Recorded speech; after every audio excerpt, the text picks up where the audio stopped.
Hello everyone, Blue Knight here, and welcome back to another Ratchet & Clank video. So yesterday we had a completely random drop for Ratchet & Clank Rift Apart concerning the release date and the pre-order details for the game. Well, literally as soon as I woke up this morning, I seen that Ratchet Galaxy posted on their Twitter account that a 23-minute long Ratchet & Clank animation was quietly put up over on a Canadian video on demand service known as Crave, with the WoW World insignia on the show's poster. And for those of you who don't know, WoW World is part of the WoW Unlimited Media, which consists of Frederator Studios, who make some pretty well-known cartoons like My Life as a Teenage Robot, and Mainframe Studios, who were previously known as Rainmaker back when they were making the Ratchet & Clank movie, and even the Sly Cooper movie before it was shelved in favor of a TV show. Clicking on Mainframe's banner on WoW's website, it takes me straight to Crave's website, where if you just type in Ratchet, the show will pop up. And they're strangely not trying to hide it, because this could technically be considered a leak, seeing as Sony themselves nor Insomniac Games have said a word about this special, yet the special's co-creator, Craig George, stated that this was a Ratchet & Clank special called Ratchet & Clank Life of Pi, in anticipation for Rift Apart. But the show itself is just called Ratchet & Clank, with the show's writer and developer John Daravlani. I'm sorry if I butchered that name. Over on his website, he basically confirms that this is indeed a pilot episode, meaning this will be what will help decide if a full series gets developed. Or it could simply just be the premiere episode and more episodes are planned to release. You can watch the pilot right now, but there's a catch. You have to be living in Canada in order to watch it. But thankfully, a longtime subscriber of the channel, Tabriz Sadiq, managed to post the full pilot episode over on his YouTube channel in full HD. The link to the official way to watch it if you're in Canada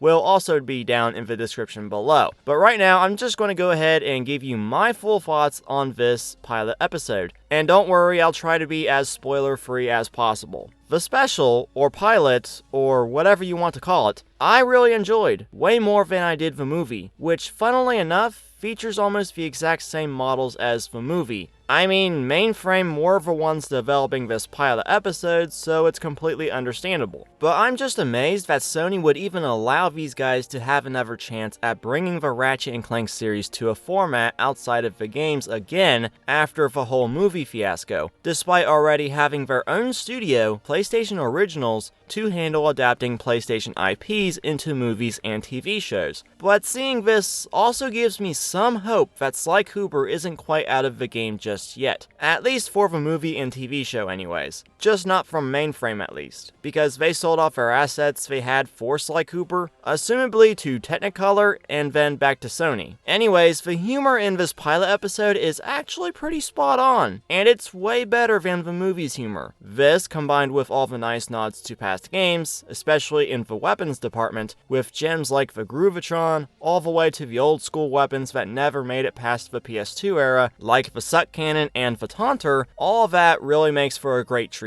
Plus, it features the same voice cast that we all know and love from the games, with Armin Shimmerman continuing to nail his role as Nefarious. And believe me, you had no idea how much I enjoyed having Nefarious malfunction again. My portalizer! No! Oh, Janice. Oh, Lance! I don't care if you are my best friend's evil twin brother. Oh, it's so good. While Captain Quark is still the lovable, credit-taking idiot we've all come to know and love him for. Well, he wound up working at a pizza place, but got fired when Ratchet & Clank showed up in Alero City. Although, I do have one little complaint with this pilot episode, and that's with Ratchet. To me, he feels a bit off. Actually, the same thing can be said for the other characters, but it's primarily Ratchet. Even compared to how he behaved in the reimagining, which is clearly the same timeline this pilot episode takes place in, although it seems like it takes place years later, like he feels a bit more immature than he did in the reimagining, but I feel like that tends to wind down a little bit towards the end when the action starts to pick up, which are easily the best parts of the pilot. But hey, at least we have this version of Ratchet & Clank having some sort of friction with each other, something that a lot of fans criticized the movie and the 2016 game for not having. So there's that. And other than the whole oddly pizza-focused plot point, which is a little weird, even for Ratchet & Clank standards, then again we had size matters, so we can't really complain too much there. We're still missing Lawrence though. That's weird. Instead we got Zed, from the reimagining.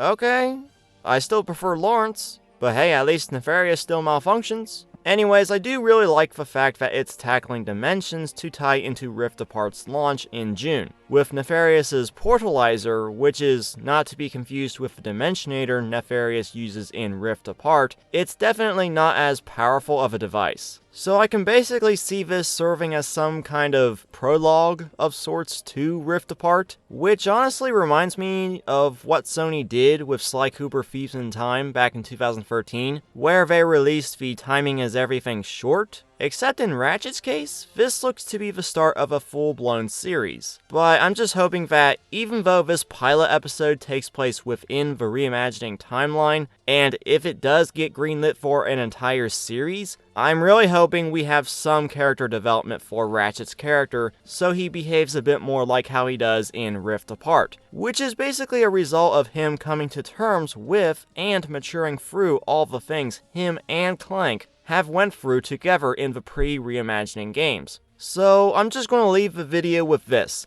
I have more hope in this project than I did with the movie. Heck, I enjoyed it far more than the movie. I mean, the movie was good in my opinion, but this feels so much better. It's funnier and I can see so much more potential with it, despite the few problems that I do have with the pilot episode. So with that said, I cannot wait to see where this series goes from here, and if anything else comes up for this series, you better know I'm sure as heck going to talk about it and give my overall thoughts on every single episode when more do show up, if they show up at all. And hopefully it makes a proper debut in the US by then, because being exclusive in Canada right now kinda sucks for the rest of us outside of Canada. But anyways guys, that's going to be about it for today's video. As usual, be sure to leave your thoughts about this Ratchet & Clank pilot episode down in the comment section below, and also be sure to hit that subscribe button and the bell to stay up to date on all things Ratchet & Clank. And once again, thank you all so much for watching and the support. I've been Blue Knight, and I'll see you guys back here next time.